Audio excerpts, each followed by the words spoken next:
Assalamualaikum warahmatullahi wabarakatuh. Berjumpa kembali dengan catatan Syafiq Hasim.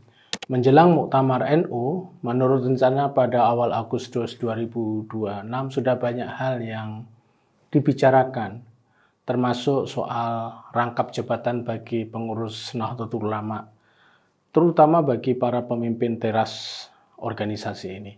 Pimpinan teras NU berpusat pada dua lembaga, yakni Tanfidiyah dan Syuriah. Persoalan rangkap jabatan ini adalah apakah seorang pimpinan atau pengurus Nahdlatul Ulama bisa memiliki jabatan di luar jabatan pokok mereka. Kita sudah tahu bahwa kembali kepada Hitoh 2026 adalah hal yang sangat menonjol pada diri NU sejak 1984. Salah satu produk kembali kepada Hitoh 2026 adalah NU tidak memihak pada partai politik tertentu dan para pemimpin utama NU tidak memiliki jabatan atau bertindak netral dalam memimpin NU.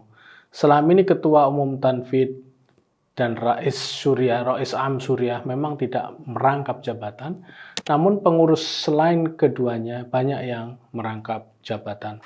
Mereka banyak yang memiliki jabatan di pemerintahan. Namun, kini, larangan rangkap jabatan banyak yang menggugat. Beberapa kalangan ingin agar larangan rangkap jabatan tidak diberlakukan lagi pada para pengurus NU mendatang. Pelarangan rangkap jabatan ini sebenarnya adalah strategi agar organisasi NU dikelola secara profesional dan tidak memiliki konflik kepentingan. PBNU sendiri memiliki aturan soal rangkap jabatan atau larangan rangkap jabatan. Dalam aturan tahun 2025 dikemukakan hal-hal yang terkait dengan larangan rangkap jabatan. Misalnya dalam bab 1 pasal 1 ayat 1 A, B, C, D, di sana dinyatakan bahwa pengurus NU yang dilarang untuk rangkap jabatan meliputi seluruh pengurus harian NU, lembaga lajnah dan badan otonom di semua tingkatan, pusat, provinsi, kabupaten, kota, kecamatan, bahkan sampai desa. Ruang lingkup rangkap jabatan itu menurut bab 1 pasal 2 meliputi jabatan presiden, wakil presiden, menteri, gubernur, wakil gubernur, bupati, wakil bupati, wali kota, anggota DPR atau DPRD, dan anggota DPD.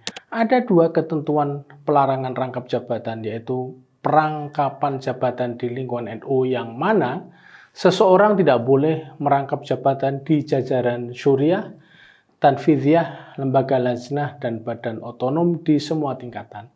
Semua ini tercantum pada pasal 2 sampai pada pasal 5 yang semuanya terdiri dari 11 ayat.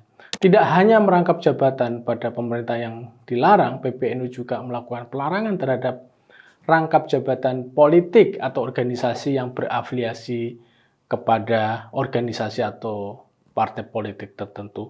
Pasal 5 menjelaskan jabatan pengurus harian Syuriah, pengurus harian Tanfidiyah, pengurus harian lembaga, pengurus harian lajnah, dan pengurus harian badan otonom pada semua tingkat kepengurusan tidak dapat dirangkap dengan jabatan pengurus harian partai politik pada semua tingkatan.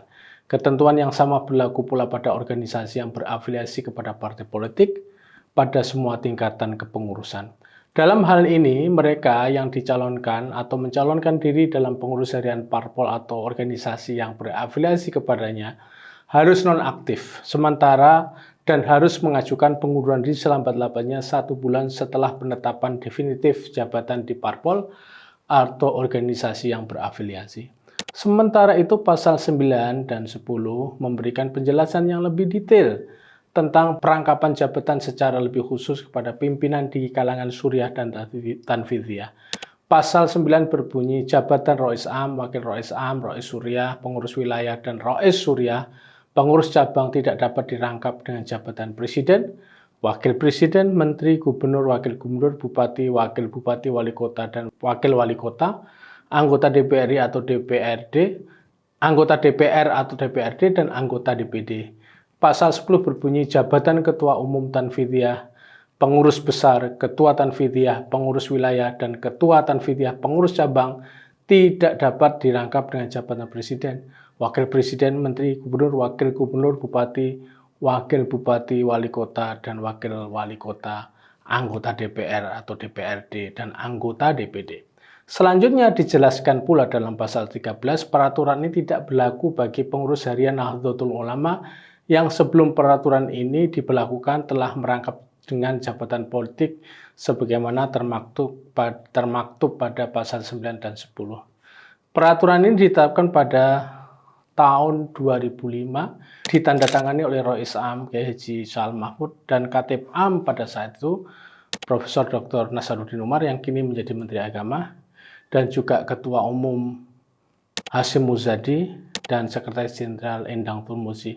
Seluruh badan otonom juga harus mengikuti ketentuan ini karena untuk urusan eksternal, apalagi menyangkut aspek politis, maka badan otonom harus mengikuti aturan PBNU, sedangkan untuk urusan internal mereka dapat membuat aturan sendiri dalam peraturan dasar atau PD dan peraturan rumah tangga. Kini sebagian pengurus NU, baik pada level pusat maupun daerah, banyak yang melanggar. Jika kita bercermin pada kepengurusan 2021-2026, maka kita melihat di sana rangkap jabatan terjadi. Ketua PBNU dan Rois Am yang sekarang memang tidak merangkap jabatan, namun pengurus lain ada yang merangkap jabatan. Sebagai aturan, rangkap jabatan ini bertahan sampai sekarang. Pada 2019, memang Kiai Ma'ruf berpasangan dengan Jokowi untuk mencalonkan diri menjadi Wapres, namun Kiai Ma'ruf mundur ketika pencalonan itu. Beliau berusaha mentaati aturan ini. Kiai Hasyim juga demikian ketika mencalonkan diri sebagai wakil presidennya Ibu Megawati. Kini muncul sebuah aspirasi dari pihak-pihak tertentu agar aturan yang merangkap jabatan di NU dihapuskan.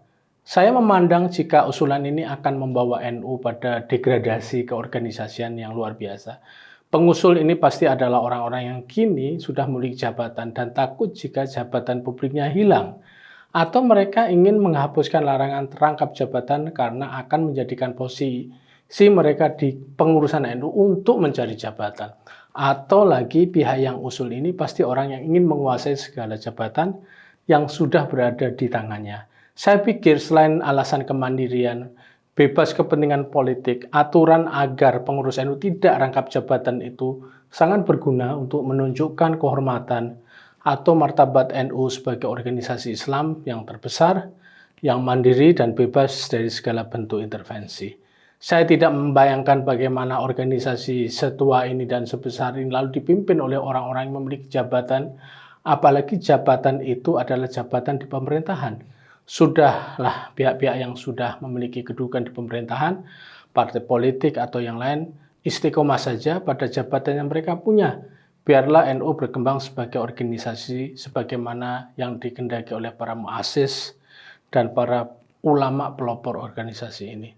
Sebagai catatan, rangkap jabatan di dalam kepengurusan NU itu lebih banyak mudorotnya daripada mafsadahnya. Dalam hidup ini orang harus memilih, tidak boleh serakah dan ingin semua dikuasai. Demikian, wassalamualaikum warahmatullahi wabarakatuh.